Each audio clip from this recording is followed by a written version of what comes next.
Now look at the Mother Earth. She is the one who produces all kinds of beautiful flowers of different fragrance, of different nature, color, heights. The trees are different. Trees, when they grow up, they grow in such a manner that every leaf of that tree gets the sun. Look at the collective sense which is given to us by this Mother Earth. We have never realized that this Mother Earth, which is giving us everything that we want, and the sun helps the Mother Earth, cooperates, coordinates with it.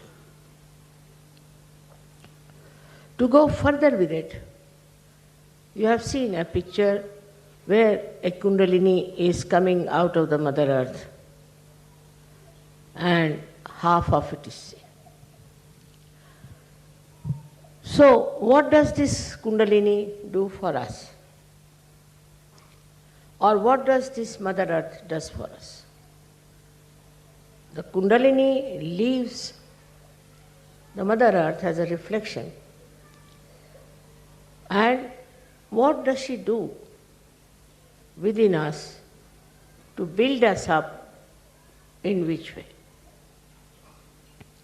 So it is the primordial power which is coming out of the Mother Earth. Mother Earth itself acts like a mother. She looks after you, she gives you whatever you want. And another miracle thing is that the highest tree is a coconut tree. And the coconut will never fall on any creature or any human being. That means it's all thinking, all understanding, all consciousness, all awareness is coming from the Mother Earth. But we never understand it. As it is, we take for granted. Now what does she do for us human beings? She is the primordial power. What she does is to build in us a primordial, you can call restrictions, or primordial taboos, or primordial dharmas.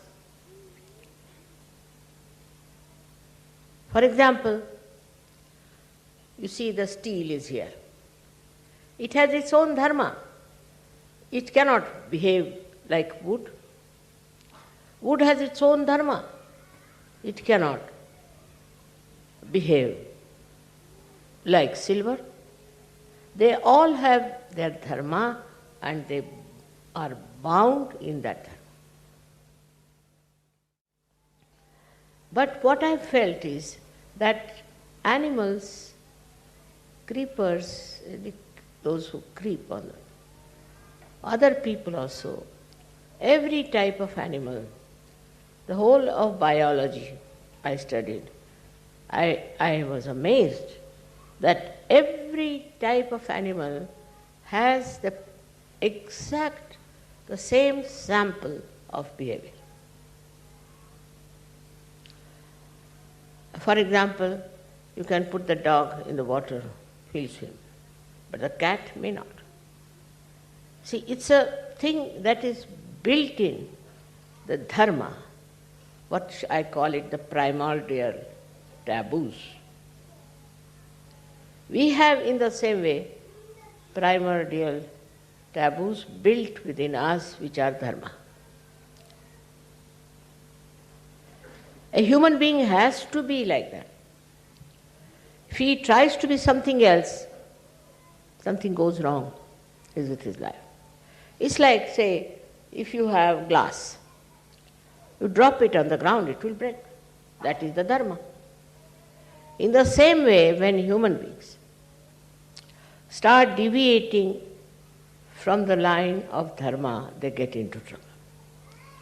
But it's only human beings who can do that. They can only cross over these taboos, these primordial taboos, and can become horrible.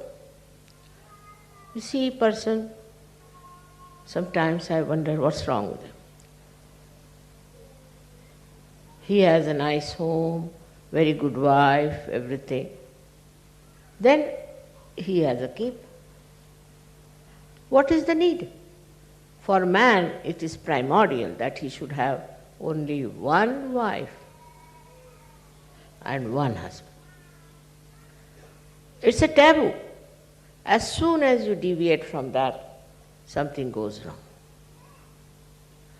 Now, who punishes or who corrects or who destroys is this primordial power which we call as Param Chaitanya.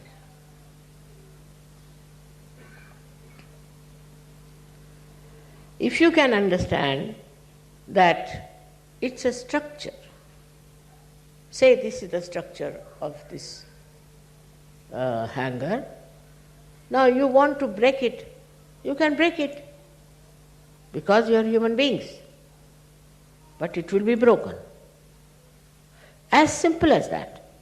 We have to understand we are human beings and we cannot do things which go against our dharma. Now, why the dharma? Dharma has to be there for our ascent. Now, man, in his intelligence and his progressiveness, thinks that anything he does, what's wrong? Especially in the West, this is very common. But I must say for the Aboriginal people, or people who are, I don't know I should call Indians Aboriginal or not, but those people who were made aware of their primordial taboo somehow. As the animals know what is bad for them.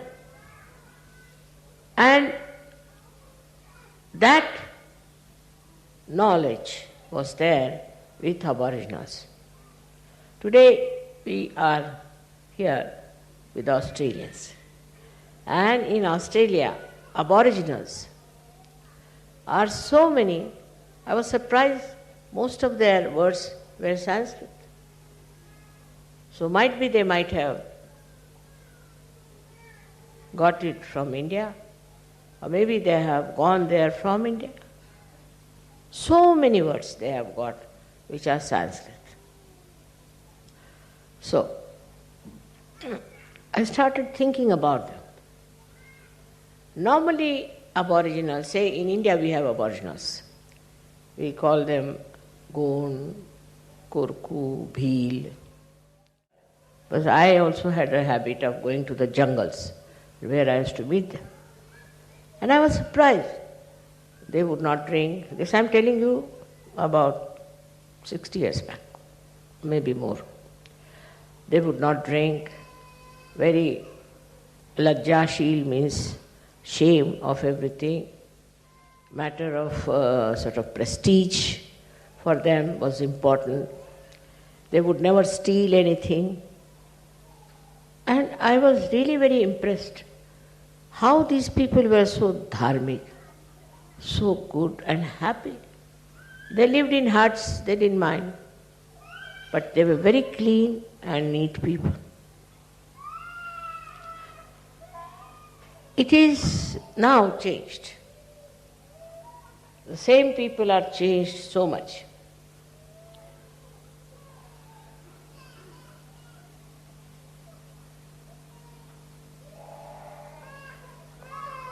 They were like sacred people, I tell you. Holy people. They worship Mother.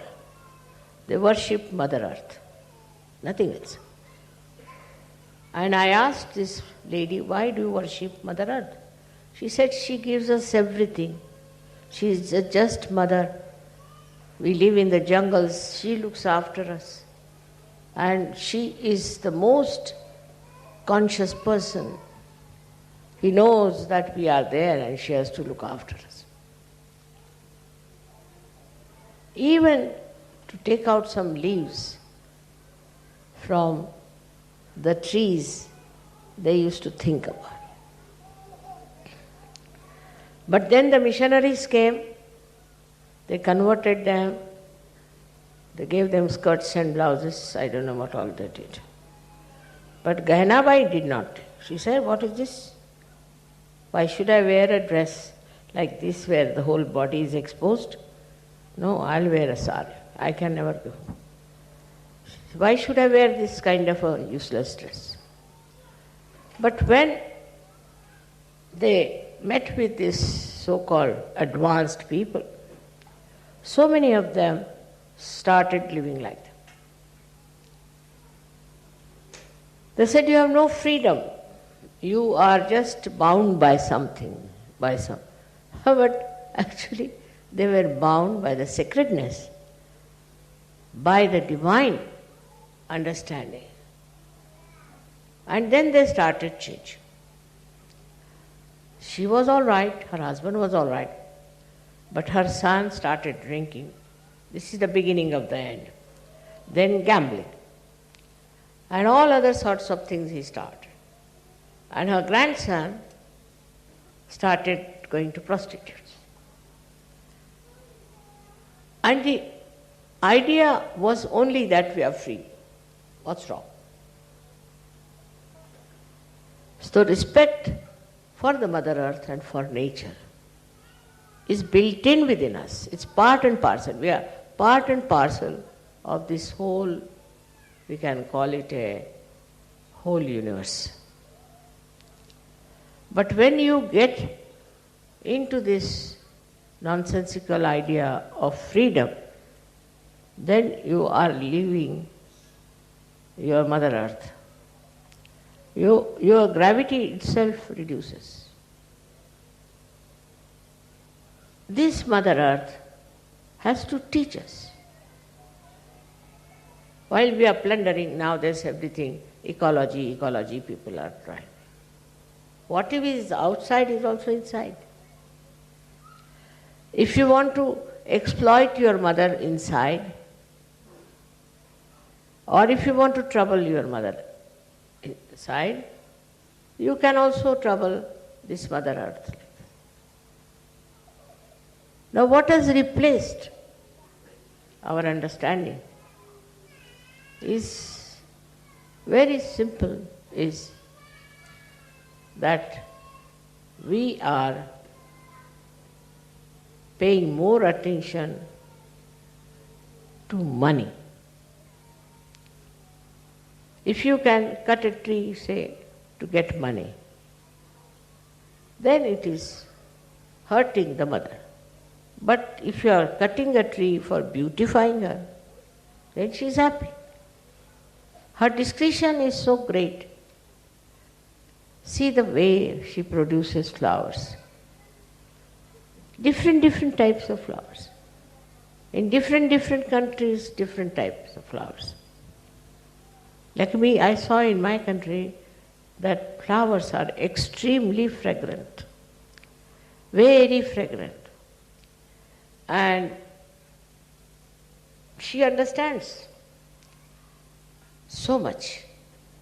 Once I went to Australia, and this flower we call hibiscus. It's a red flower which becomes pink and then red. Imagine it becomes first pink and then gradually it becomes red. Even the sunflower goes on turning its face with the sun. Now how can you say there is no connection between a sunflower and the sun? Automatically it goes on changing. So, intelligence of Mother Earth I have seen from my childhood. It's such a beautiful thing to know the nature and the Mother Earth. That's why all the saints, in India especially, used to go and live in the forest.